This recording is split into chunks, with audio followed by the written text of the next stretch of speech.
Okay, folks, we're going to start with eating disorders. Regarding eating disorders, the World Health Organization is referring to eating disorders, malnutrition that is, as being both under and over nutrition, that which alters the balance of a human body,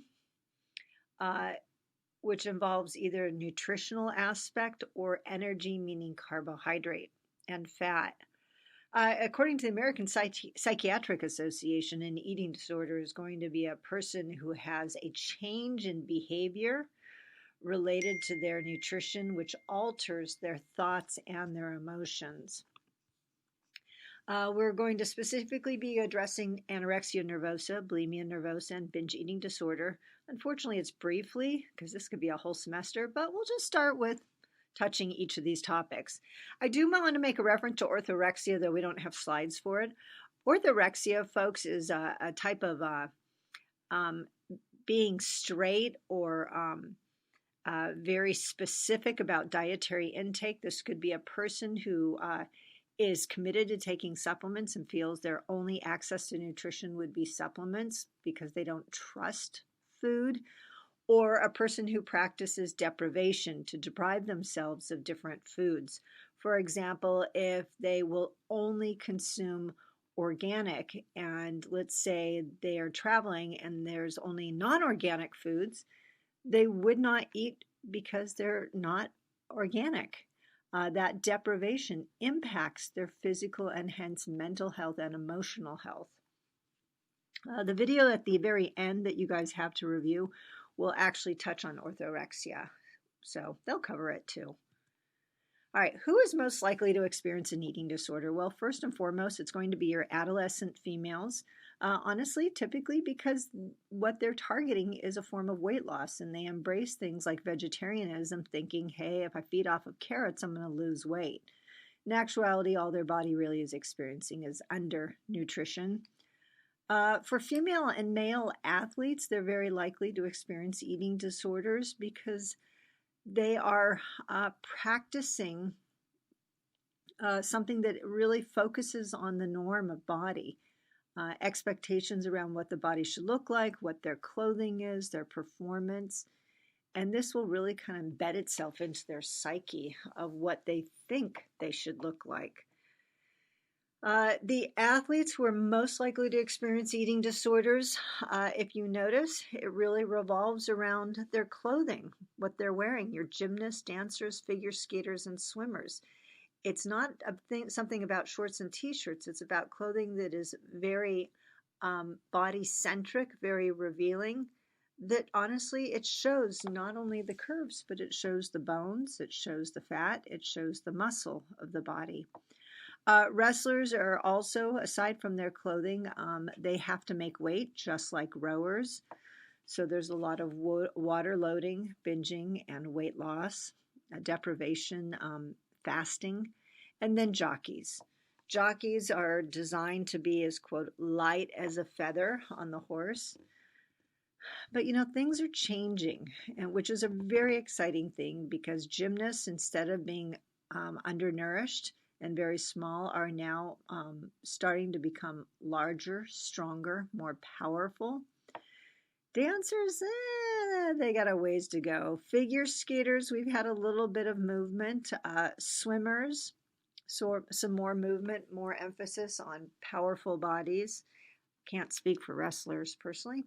And jockeys, I really challenge the possibility that a very good jockey does not have to be severely underweight, which because jockeys have to make weight, they are known for vomiting and fasting and deprivation and water loading also.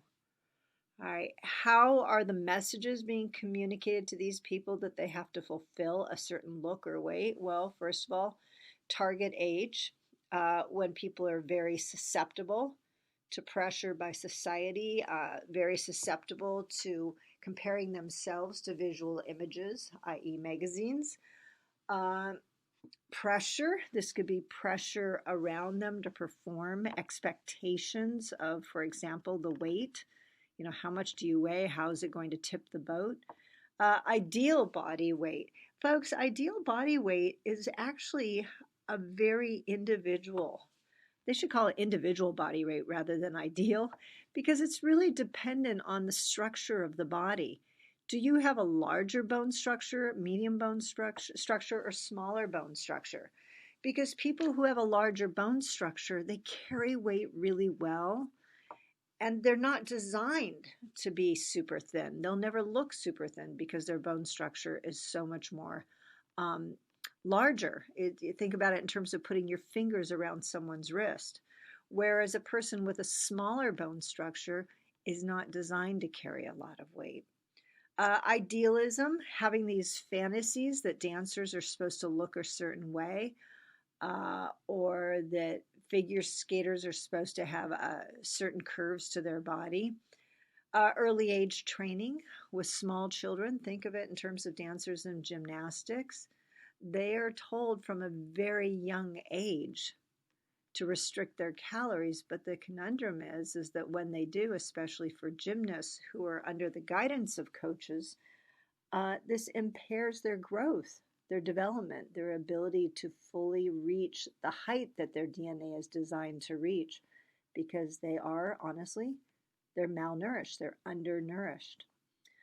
Poor knowledge, this could be from the training individuals or even from the coaches, that they don't understand all the nutrients necessary for the body to optimize itself.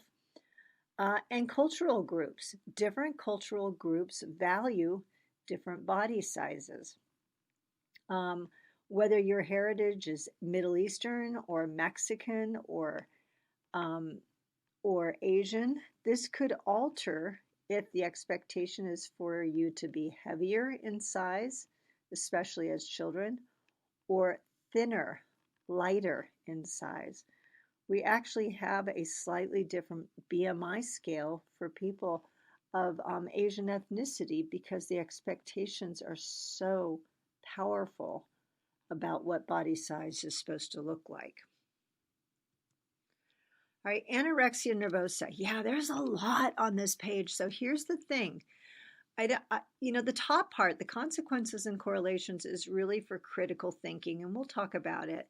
But what I need you guys to get are what are the trademarks for each of these eating disorders.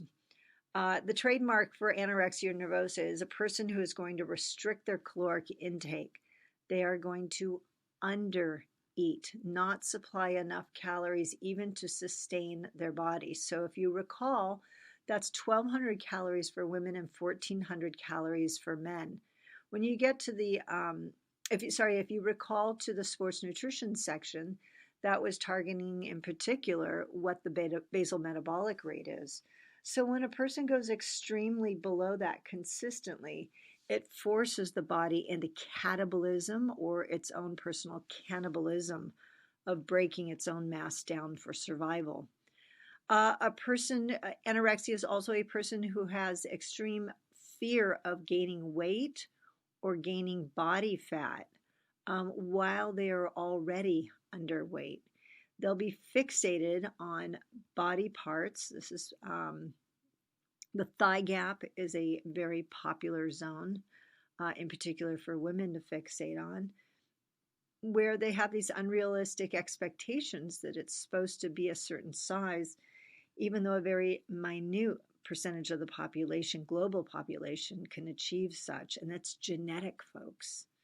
It's not like, oh, hey, I can go lose weight and have a thigh gap. No, that's going to slide you quickly down the realm into anorexia, trying to pursue that. And disordered image of body size. So there was a really fascinating study some years ago where this man was observing women at the horse races wearing these gigantic tall hats. And he noticed that every time they passed through the doorway, they'd walk through and they'd dip as they go through the doorway. And they did this because the hat was a part of their body and they didn't want to run into the door frame. Well, when he performed his study, he had the women take their hats off and walk through the doorway. And what did you expect them to do? Well, they dipped as they walked through the door because they had adapted their body for the hat to be a part of their body so that they automatically knew how to operate as if the hat were a part of themselves. Well, that study was replicated with people with anorexia nervosa. They pondered what is their vision in their head of their body. So they had the women walk through the doorway. And what do you think they did?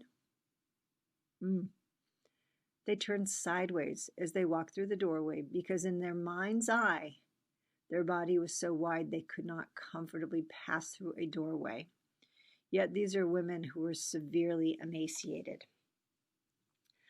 The consequences of anorexia nervosa all directly tie to the deficiency of macro and micronutrients. So you want to think about things like dry skin, dry or chapped lips, folks. This is dehydration. This is a shortage of vitamin A, of zinc, of vitamin C. Let's see what else. Brittle fingernails. This is going to be mineral deficiency, thinning of hair. This is going to be mineral like zinc, magnesium, biotin. The lanugo is actually a fine growth of hair around the body, like a little animal, a downy hair to help keep them warmer. The poor circulation is going to be a response to things like iron deficiency, B vitamins deficiency, low blood pressure, abnormally slow heart is going to be a shortage of electrolytes. The bruising easily deficiency of vitamin C, vitamin K, of protein, of iron, of copper. Let's see what else is interesting here. A slowed metabolism also could be a response not just to low nutrition intake, but also low in iodine. Stunting of height and growth is a response to just not enough nutrition for the body to use it as building materials to express oneself. So I think you're starting to get an idea that the reality is we need to have a variety of nutrients to sustain all human life. And when you don't, the body will erode. It will deconstruct itself. For anorexia nervosa, please watch the 3 video links down below. They're all, I think, 3 to 5 minutes long, but they give a really good insight into the experience of anorexia. All right, female athlete triad is for athletic females specifically when they're training very extensively, and then they add to the mix restricting their dietary intake, a reduction in vitamins, minerals, and in macronutrients, protein, especially carbohydrate and fat. This will force the body into a weight loss, and with it, the body will catabolize itself. It'll lose its body fat also. When it does this, this will alter the body's ability to produce hormones and perform its basic functionality, including sexual expression. And that, folks, is then going to be amenorrhea, without menstruation for females, which is pretty much similar to she's pressing herself forward into menopause, into a major change in a woman's body. When this happens with the loss of hormones, her bones will start to discharge calcium. They will develop porosity, holes in the bones. And as an athlete who is not aware this is going on, if she falls and breaks bones, it's obviously end of her athletic career. Aside from the fact that she could be a teenager or in her 20s and have the bones of an 80-year-old. It's really sad. Who is most likely to experience anorexia, whether it be athletes or otherwise? I think we pretty much covered that in terms of it's going to be athletes, people who are obsessed with body parts, trying to lose weight, who are underage. Let's see, anything else of exciting interest?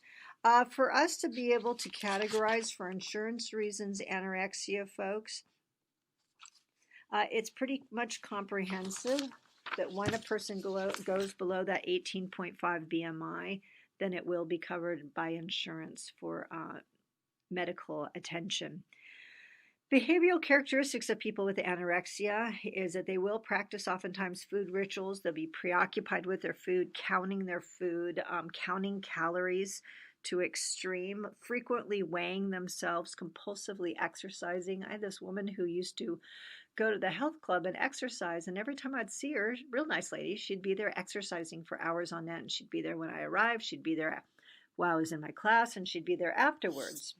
And no matter what day I went, I always came across her. So I started, I'd chit chat with her, but I also started inquiring around and asked the staff, wow, she's really impressive there all the time. And they said, oh, yeah, she's there every day. And not only would she do this every day, she would sometimes come to the club 3 times a day. What does that correlate with? Every time she would eat any type of food, she would come and compulsively work out for hours on end. I did eventually find out from her that her mother was the same, but the issue is, in her mind, she did not have an eating disorder. When people have an eating disorder like anorexia, they'll often focus on that body part, for example, the thigh gap or the stomach, and that's when they'll starve themselves trying to eliminate the fatty deposits in those areas. But because of the genetic predisposition, we can't target an area. If you don't like your belly fat, folks, get over it. You want to be in great shape, then work out to be in great shape, to be strong, to be powerful, to have strong bones, but eat to support your body in this activity. But if you're fixating on a body part, you're going to forever be chasing your own tail. It's just, that's not how we're designed.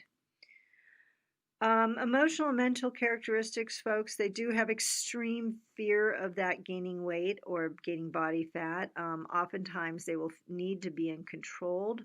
They'll be perfectionists. They'll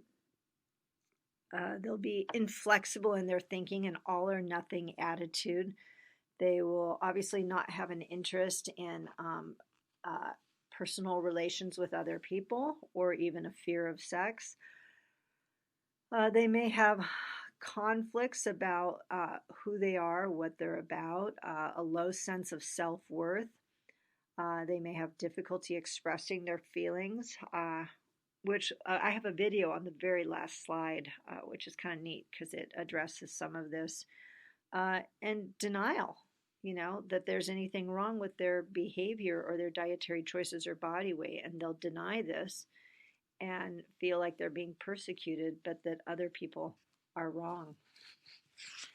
Bulimia nervosa is not quite the same idea of anorexia, because in this case it's not about, the person may not necessarily be underweight. They may actually practice both eating disorders. That's a possibility too. But bulimia itself is really about binging and purging. The trademarks are a person will eat. When I say large, it's not binge eating disorder, but it's not like binging and purging is about taking a bite of an apple and then purging. They'll consume a larger portion of food, and then they'll want to eliminate it from their body. They'll want to shed themselves. They'll be practicing this at least once a week over 3 months, and if so, then that is classified as bulimia nervosa. They too will have that distorted image of their own bodies, attitude about their bodies. The binge and purge process can be kind of a variety of different approaches. It could be that the person starves themselves before they binge, and then they binge, and then they vomit the food out, or they may binge and then starve themselves later for the rest of the day, the next few days, to compensate for the caloric intake, or they may binge and vomit. I have one of my best friends is a medical doctor, and she's got a double whammy because she's also Japanese, and she's obsessed with her weight, and she does practice a form of bulimia nervosa, where every time we're about to eat for a special event or anything, she will not eat that day or the prior day in preparation for the meal that she's eating, and then she won't eat the rest of the day. She has a pre-purge and a post-purge to her binge. The way the human body processes calories, folks, it's really about how much you consume in a sitting. So binging is always going to be a setback because it's just too many calories for the body to take in. And then the purging, it really damages the body. This is where we're taking into consideration things like the vomiting, the acid, hydrochloric acid from the stomach will promote erosion of the teeth, like the image here. Um, the vomiting will also disrupt the electrolyte balance of the body, which also can then impact the heartbeat. Um, if a person opts to practice laxatives, use laxatives as a form of purging to eliminate from their body, this will be a surge of micronutrients, minerals, that also can upset the body's electrolyte balances. In addition, that also disrupts the peristalsis and the functionality of the intestinal muscles. Bulimia nervosa also is highly attracted to drugs like methamphetamines, crystal meth, because number one, it keeps a person moving, and number two, it dissuades them from eating. Who is most likely to experience bulimia nervosa? Well, first of all, it oftentimes has a familial relationship, meaning girls growing up watching their mothers practice bulimia. They learn by example. It could be people coming from controlling and emotionally unsupportive families, or families where there's a lot of criticism and arguments about the person's body shape or weight. I had a person once whose father would taunt her constantly about her weight, of being kind of a pudgy child, and she said that she never was, but he just kept egging her on over and over again, pushing her buttons. And she had internalized this and took it personal and evolved into an eating disorder. And to this day, she's got kids and she does not hardly eat anything. She said because every time she looks at food and she's about to take a bite, she can hear her father making a comment to her about her weight. And she said when it happens, she puts the food down. She can't bring herself to eat it. So it's sad because for family members, the things they say can be incredibly damaging, and you just don't know which personality this is going to impact. Oftentimes, a person with bulimia nervosa may eat alone. They may opt to eat alone because of concerns about commentary of their habits. And they may have been physically or sexually abused by family, friends, or family members. And that the bulimia is a way for them to control their pain, their stress, and their memories by purging themselves, trying to get rid of it through a ritualistic practice. Bulimia nervosa is quote unquote treatable through therapy, unlike anorexia, which is not. Anorexia is a lifelong disease. Bulimia, we have had success, but we're talking about 5 to 10 years of therapy, folks. So this is one of those things that's good to nip in the bud. Oh my gosh. All right, Green Page as always is for your reference to review, please. Binge eating disorder is actually newer on the scene and growing. This is also categorized by insurance companies as once per week over 3 months. In this situation, the person is binging. They have a time period that they're binging uncontrollably. And we're not talking about, oh, this is really good. We're talking they just eat everything and they sight and they eat it like a machine and consume it very quickly and mindlessly. And then after they've done this, they feel shame and embarrassment for what they've done because there was such an incredible lack of control. This will then spiral them into sensations of feeling anxiety and anger and worthlessness about what they've done, which will then propel them into feeling a greater need to be in control of their feelings and their habits. They'll tend to be perfectionists for that reason in everyday life, Oftentimes they'll work really hard to please other people, and they may be the peacekeeper that tries to keep everyone in balance. Interestingly, it's currently at about 3.5% women practice binge eating disorder and 2% men. But folks, that number is growing, and honestly, working in the field of weight management, obesity, I would not be surprised if that number is actually much higher. I think a lot of people, from what I've seen, are using food as their mechanism for stress coping. And it's unfortunate because it's really generated by our society, if you think about it. Watch commercials, pay attention. You know, you had a stressful day. Well, they used to say, you know, you're going to go get a drink. Well, that's obviously not very socially acceptable, aside from it being an addiction. But, you know, if you've had a tough day, go get a juicy burger from Carl's. Think about it as in your childhood. If you were out playing soccer and you guys won the game, what did you do? You celebrated with food, pizza. If you didn't do well on a test and you're sad, did your parents take you out for ice cream to try to help you feel better? Folks, all of the actions in our society are designed to quote unquote cheat, to treat ourselves, to reward ourselves with food.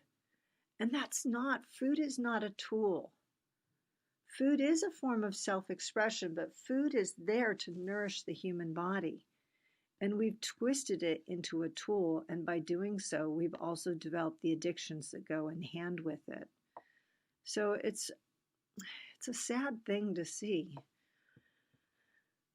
Okay, well, apart from my sadness, let's talk about what we can do to help reduce this likelihood. One, encouraging positive eating behaviors. So that means things like, one, if you see someone eating something that you don't find attractive or you're unfamiliar with, then hey, wow, that looks different. I've never eaten that before. What is it? Oh, is that a family recipe? Is it a cultural dish? Learn from people, folks, rather than judging them. Physical behaviors.